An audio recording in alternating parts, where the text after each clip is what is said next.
Minister, I think this motion today is, I want to describe it as a piece in a jigsaw. It doesn't really do anything on its own. It's part of a wider jigsaw and related very much to the EU Migration Pact that will be probably voted through later on today. And we do have problems with it, quite a few problems with it. And I want to say that when you strip away the rhetoric, what is going on here is to strengthen Fortress Europe, to increase the power of Frontex and others in keeping migrants out of Europe. That's basically what it's about, in giving power to agencies, claiming that we're dealing with criminal gangs, but we're giving huge power to agencies where we exchange information and work with other agencies on passing files on, etc. And to be honest with you, one of the big problems we have with it is that this feeds into and leads into the vile growth of lies coming from the far right about black and brown people and the dangers they present to our society. It doesn't deliberately lean into it, but ultimately it does. And so the European Union is leaning into it as well in the lead up to the elections. It's pretty sick, to be honest with you. It's sick more so when you look at what we're talking about.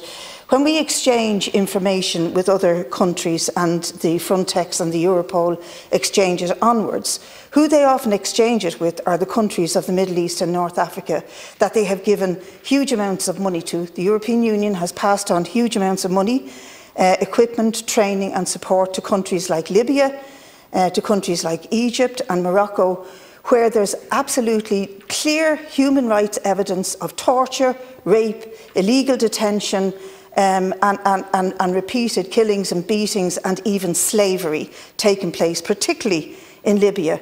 And Sally Hayden, the author who won many prizes for her book, The Fourth Time We Drowned, has done serious research into this, and I don't think anybody would dispute her evidence and the stories that she tells about the detention centres in Libya that the EU funds and inadvertently we fund. The information we agree today to pass on to these organisations that, by the way, don't have just one serious security force, if you like, or police force.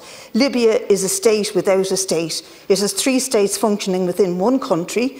It's extremely corrupt, and much of the corruption is about facilitating the traffickers. It's about taking money off them and facilitating them to proceed on their way, but more often it's about sending unfortunate migrants back into detention centres where that litany of rape, of cruelty, of killing, of slavery continues. And I think it's hugely important that we get that right in our heads. And if we increase this to other so-called safe countries like Egypt, Morocco, Tunisia, etc., we're only repeating the same exercise. And why it matters is not because it's some kind of the kind way to deal with people, but the actual litany of how migration has affected the globe is a truth that's going to be with us. It's with us now and it's going to stay with us. But the truth is that 62.5 million of the people who are displaced across the globe are internally displaced, like in Sudan and South Sudan. They're internally displaced in their own countries.